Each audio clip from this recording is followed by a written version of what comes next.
The movie begins with the funeral of a young child, the son of August Nicholson, one of the village elders in the small, isolated village of Covington. The villagers, dressed in 19th century clothing, are gathered to mourn the loss. Edward Walker, one of the village elders, delivers a tribute, emphasizing their community's importance and way of life.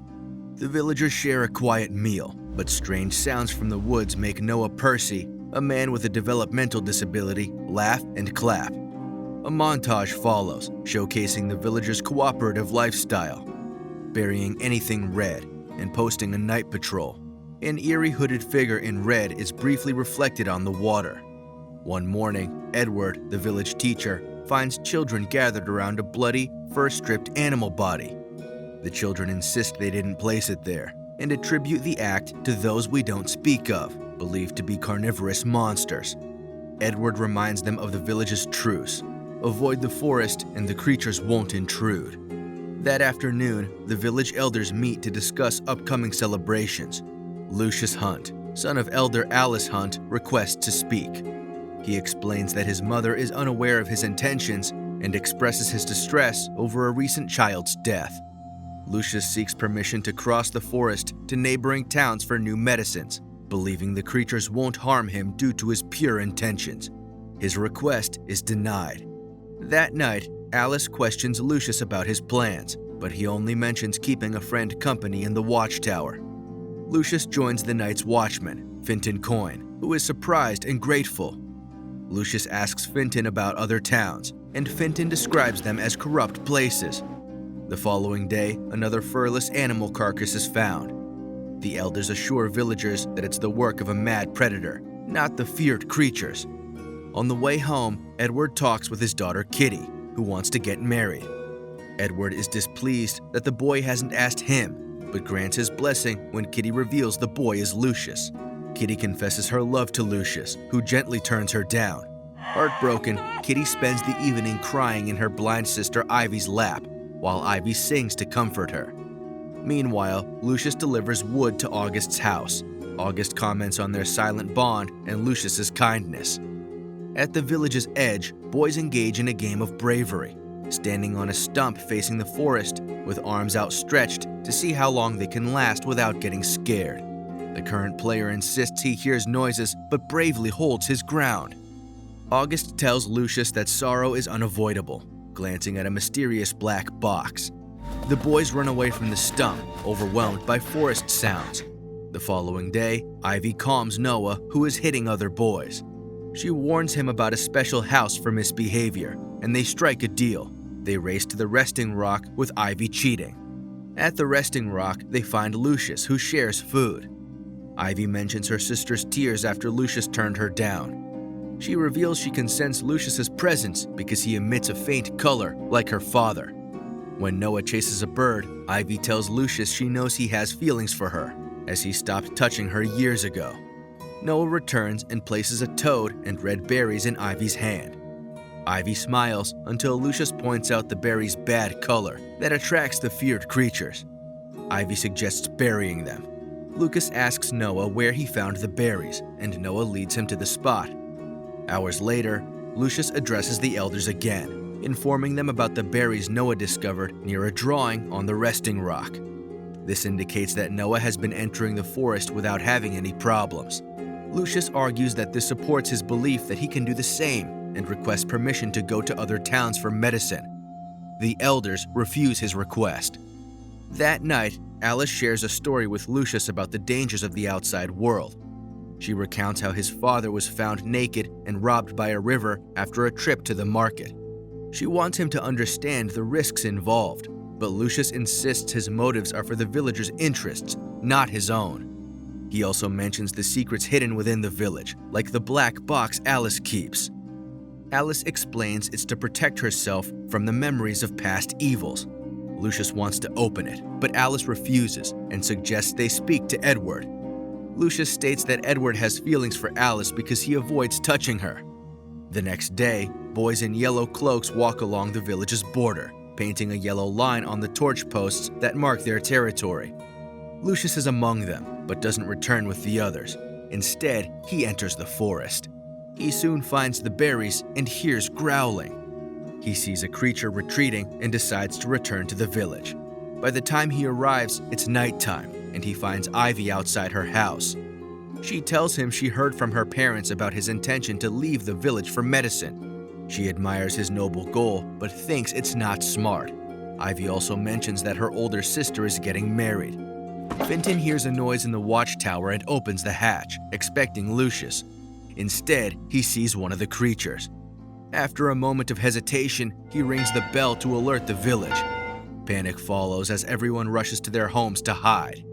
While Lucius assists the villagers in finding shelter, Kitty hurriedly escorts Noah, the children, and Ivy into the basement. Ivy stays at the door, waiting for Lucius. As a creature approaches and reaches for her extended hand, Lucius arrives just in time, pulling Ivy inside to hide with the others. The following day, the village wakes to find red markings on every door. The elders assemble with the villagers to understand the message of the warning. The creatures had never attacked without provocation before. When the elders ask for information, Lucius hands them a written confession, admitting he went into the woods and was spotted by the creatures. Edward approaches a tearful Lucius, praising his bravery.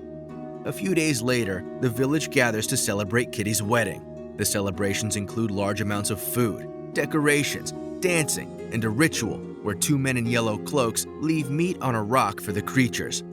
Alice congratulates Edward on Kitty's marriage and offers her hand, but he withholds from shaking it, accepting Lucius's theory. The cheerful celebration is suddenly interrupted by screams of children. The boys tell Edward they saw the creature leaving more warnings in the village. Believing the creatures want them to leave, the party is canceled, and everyone returns home together for safety. What they find is horrifying. Dead animals are scattered everywhere, livestock skinned and featherless, and marks high on the barn doors that couldn't be from a coyote. Later that night, Ivy awakens and finds Lucius on her porch. She sits with him, mentioning how the border was breached. Lucius urges her to go inside, but she changes the subject, asking about his record in the game of bravery. When she asks if he'll dance with her on their wedding night and why he doesn't express his thoughts more, Lucius becomes frustrated, claiming that if he wanted to speak or dance, he would do so. He admits he fears for her safety above all else, which is why he's there. Finally, he promises to dance with her on their wedding night, and they kiss. The next day, a villager asks Alice if the rumors about Ivy and Lucius are true. Alice confirms they are. Meanwhile, Ivy seeks Kitty's blessing, not wanting to hurt her sister and emphasizing her importance over any boy. Kitty grants her blessing and wishes them happiness. As the sisters talk, Noah, visibly upset by the news, visits Lucius. Unable to contain his jealousy, Noah stabs Lucius twice. The scene shifts to the Percys preparing for a meeting when Noah arrives covered in blood, referring to it as the bad color. The elders are immediately informed, and a search for the injured person follows. Upon hearing it was Noah, Ivy fears the worst and rushes to find Lucius unconscious on the floor.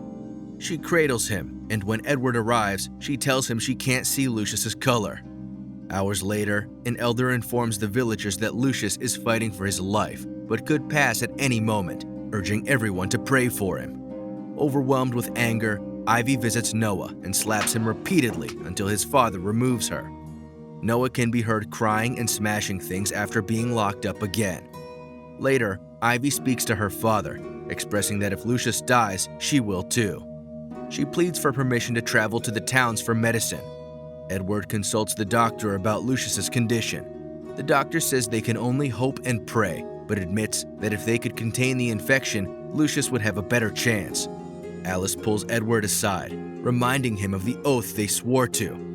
Edward takes Ivy for a walk, sharing a story about her grandfather, who was killed in a business deal gone wrong, to illustrate the dangers of the outside world and money. They arrive at an old shed, and Edward warns Ivy not to scream before taking her inside. Inside, she finds what appear to be monsters, but they are actually costumes. Edward explains that the elders faked the creatures and all the fearful events to keep the villagers from leaving. He gives her a pocket watch and a list of medicines, instructs her on how to navigate the woods and reach the towns, and stresses that she must not reveal their village's existence to anyone. Despite their objections, Edward informs the other elders of his decision to send Ivy to the towns. He argues that their mission was always about hope, and they must protect the younger generation. August agrees, allowing Ivy to go. Ivy, now at the village border with Finton and Kristoff, wearing yellow cloaks, raises a small bag as they enter the woods. Kristoff quickly backs out, fearing for their safety, despite Ivy's reassurances about the magic rocks. Finton also gets scared and leaves Ivy alone after hearing and seeing something in the trees. As Ivy goes deeper into the woods, she falls into a hole, but manages to save herself by grabbing a branch. After climbing out, she rests before continuing. She hears noises and eventually sees one of the creatures. She tries to convince herself it isn't real. However, it chases her, leading her to use the boys' game of bravery tactic, standing still and stepping aside at the last moment to make the creature fall into the hole. Back at the village, the Percys find Noah missing, and the creature's costume is gone. It is revealed that Noah had put on the costume and chased Ivy. He dies from his injuries in the hole. Ivy reaches a road, leaves her cloak and bag, and follows it until she encounters a wall. Climbing over, she finds herself in the modern world. A park ranger named Kevin finds Ivy, and thinking she's an intruder, tells her that she's not allowed there. Ivy explains that she needs medicine for someone who is hurt and hands him the list and the pocket watch. Moved by her request, Kevin agrees to help and fetches the supplies from a nearby guard shack, despite his superior's instructions to avoid interactions with intruders. Ivy returns to the village with the medicines, while Kevin is left with the watch as a token. The elders receive the news of Ivy's return and encounter with a creature, leading them to fabricate a story that Ivy attacked and killed a beast, thus keeping their myth alive. They agree to honor Noah's role in maintaining their secret. The film ends with Ivy taking Lucius's hand, telling him she has returned. If you enjoyed this recap, like and subscribe to support the channel. Thank you for watching, and we will see you in the next episode.